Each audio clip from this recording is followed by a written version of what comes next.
Point conversion that could determine the winner. Johnson throws, dropped! What a game between Badger and Wanakee. Wanakee late touchdown and the chance to get two to win. The pass dropped and Badger walks away from Camp Randall hoisting the gold ball for the first time in school history.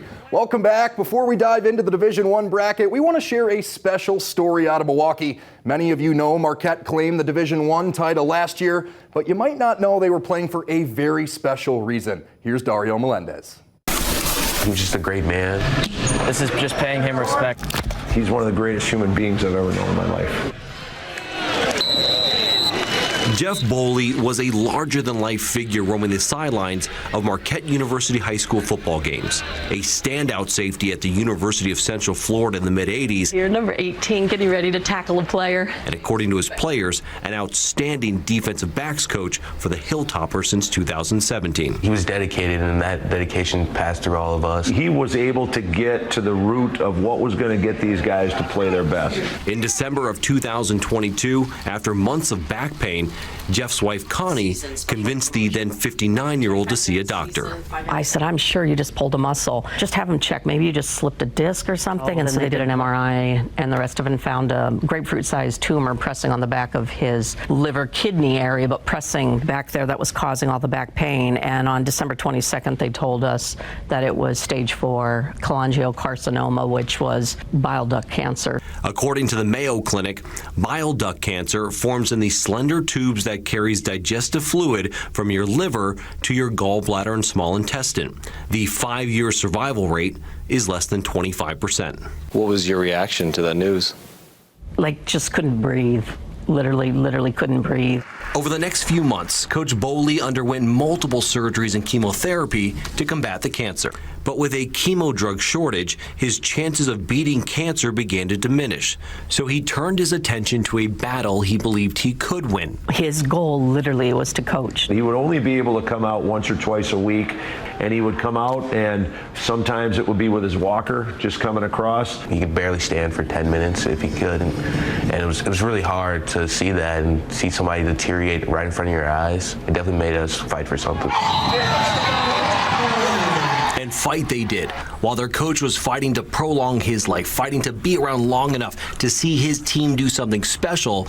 The Hilltoppers put together a special season in 2023, going 7-2, earning a 2 seed, and making it all the way to the Division I state title game. One of the things that I said to the boys, before the game, was I wanted them to close their eyes, and I wanted them to think of somebody special in their life who they wanted to play the game for. And I know for a good percentage of our team, that person was Jeff Bley. You know, I was actually pushing him, sadly, in a wheelchair. We got from underground there at Randall and came out on the field, and it was beautiful, you know. And I'm like, Jeff, this is so cool. And he was like, this is amazing. And both of us got pretty emotional.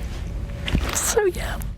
I remember we look on the screen, we see Coach Bley and his family, and we're like, we cannot lose. The Hilltoppers would go on to defeat unbeaten Franklin 27-10, claiming Marquette's first football state title since 2009. Blown away. He couldn't believe it. So happy. He was grinning from ear to ear, and his poor little thin face, you know, he just looked so different and so gaunt, and he just was smiling like, you know, like never. Yeah, it was really cool. Afterwards, they were going to order T-shirts and rings and all of that. And I said, Jeff, should we order a T-shirt? And Jeff said, I'm not going to be here to wear it. On December 29th, just over a month after the Hilltoppers state championship game victory, Jeff Bley passed away in his Bayview home. He was 60 years old. You know, I think his ending time at least was quiet and nice. He definitely didn't want to go, and he said it multiple times he didn't want to. But Jeff passed away. Jeff's funeral service was held on January 13th at Immaculate Conception Church in Milwaukee.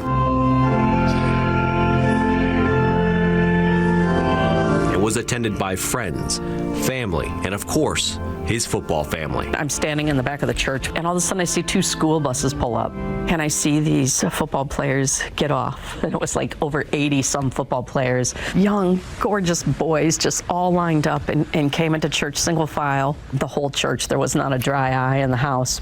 I saw them supporting each other, and they were also so affectionate and knowing, what I was going through, besides what they were all going through, losing someone, that was a big part of their life.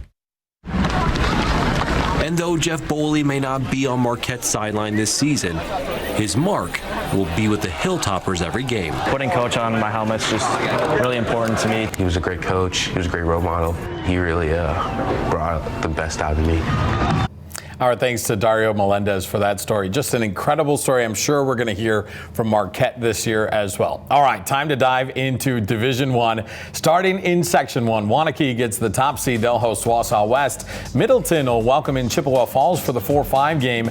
Madison Memorial, they're your 3 seed. They get Stevens Point, or Spash, if you know that. And the 2 seed goes to Hudson. They'll host DC Everest. Flipping over to Section 2, the defending champs Marquette, as we just saw, claiming the top seed again this season. They'll host Milwaukee Marshall Co-op. De Pere, your 4 seed, they'll get 5th seeded Milwaukee King. The 3 seed going to Milwaukee Reagan. They'll host Sheboygan North. Bayport earning the 2 seed here. They'll play host to Milwaukee Bradley Tech, Milwaukee Arts. In Section 3, Southeast champion Franklin, they're your top seed. They get Fond du Lac.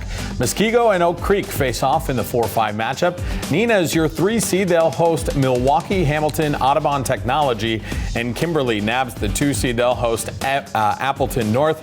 Papermakers end the year with just that 1 loss. What do you make of their team and their chances to make a run, Travis? Well, you talk about programs in the state of Wisconsin, and it doesn't get much better than Kimberly. It's been a sustained run of success over multiple coaches, which is incredibly impressive as well. Going back to Steve Jorgensen, Steve Jones, and now Coach Mikalkovich at Kimberly with the Papermakers. Again, it's a program. There's not a standout all-state type offensive skill player on that group right now, but the sum of the parts is certainly outstanding. And a really good team. I mean, they shared the title in the FVA, and looking like one of the better teams in Division I. Tough draw for them, though. They get Franklin as the top seed in that group. They always talk about culture. That's a program that has the culture built and sustained. Finally now, flipping to Section 4 of Division I, the Big 8 champs of Verona earning our top seed. They'll take on Kenosha Bradford. Arrowhead and Hamilton squaring off in the 4-5 matchup. Racine Case is your 3 seed. They'll host Economillock. And Mukwonago earning the 2 seed. They'll host Janesville Craig. So here's a full look at the Division I bracket. A lot of very good teams here. Travis, you mentioned a few. Verona sticks out, completing a perfect year. What are you looking forward to here in this division?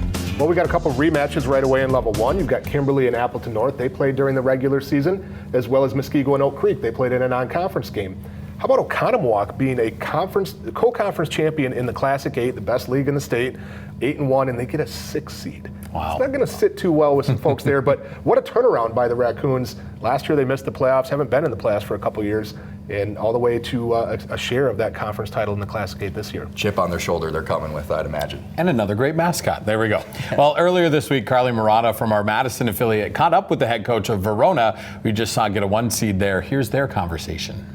I am pleased to be joined by Verona head coach Andrew Riley. Coach, congratulations on a great regular season. What's been the key to your team's success? Well, really, I think our guys have come together as one unit. They've worked so hard in the offseason to get themselves ready to be successful this season. And boy, throughout the first 9 weeks of the season, they've been able to show that, come together as one group, and really push each other every day in practice to be the best versions of themselves. Coach, the last time Verona reached the state championship was in 2008, finishing runner-up. What would you say is the key to getting over the hump in playoffs this time around? Well, just like we've been doing every week of this season, it's a 1-0 mentality. The biggest game is this game because it's the only game that's on our schedule this week. So taking care of business, being 1-0 each and every day of practice, each and every play.